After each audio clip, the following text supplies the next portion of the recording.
कभी सोचा है क्या होता है जब कोई नन्ही सी स्ट्रॉबेरी ख्वाब देखना ही भूल जाए, जब वो बस चलती रहे यहां तक कि उसे याद ही ना रहे कि रुकना कैसा होता है। चलें आज उसी की कहानी सुनते हैं। ये है सूकी, प्यारी सी नन्ही सी सूकी। और सूकी 3 रातों से सोई नहीं है, बस भाग दौड़, काम काम काम। और अब वो बहुत थक गई है। सूकी का कमरा, हर तरफ स्क्रीन्स की नीली रोशनी है, फोन की टनटन, टैबलेट की चमक और एक मुसलसल गूंज। यहाँ ख्वाबों की कोई जगह नहीं है, यहाँ तो बस एक बेचैनी है, एक ऐसी थकन जो इसे टिकने ही नहीं दे रही। बाहर चांद सो रहा है, तारे पलकें झपका रहे हैं, मगर सूकी की आंखें खुली हैं।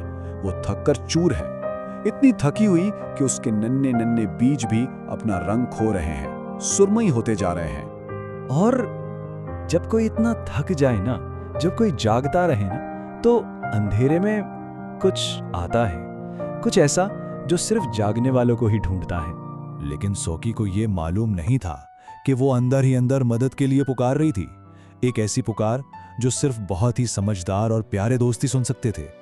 और देखो कौन आया, सूकी के प्यारे दोस्त। एक नींद भरी चेरी है, एक बिल्कुल पुरसुकून केला और एक गर्मजोशी से भरा गुलदाउदी।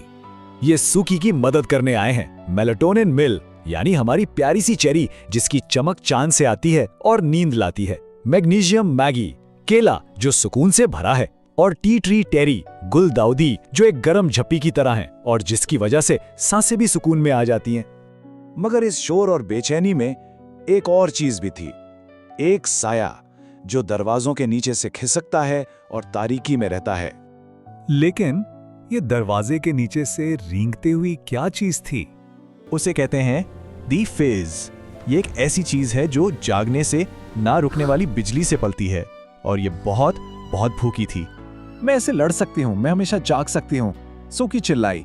उसे लगा कि वो बहादुर बन रही है, लेकिन दी फिज को तो यही चाहिए था, उसका डर।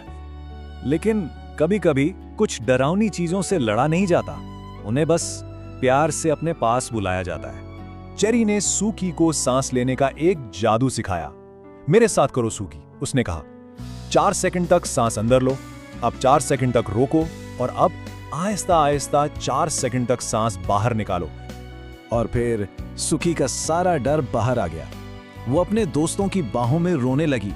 अगर मैं सो गई तो, उसने सिसकते हुए कहा, अगर मैं दोबारा कभी ना जाग सकी तो, अगर सब मुझसे आगे निकल गए तो। मगर उसके दोस्तों ने उसे कस के पकड़ लिया। उनके प्यार और गर्मजोशी ने उसके गिर्द एक रोशनी का दायरा बना दिया, एक ऐसी महफूज जगह जहां द फिज जैसा कोई डर नहीं आ सकता था।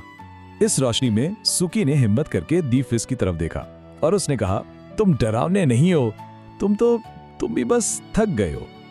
और जैसे ही सूकी ने यह कहा, द फिज बदलने लगा। वो कोई डरावनी चीज नहीं थी, वो तो सूकी का ही एक थका हुआ हिस्सा था, जिसे बस प्यार और सुकून की जरूरत थी। वो एक नन्ही सी स्लीप फेरी यानी नींद की परी बन गई, जिसे खुद भी आराम चाहिए था। और जब कोई अपनी आंखें बंद करता है ना, तो वो असल में देखना सीखता है। सुबह की पहली किरण के साथ जागना कैसा होता है, आइए देखते हैं।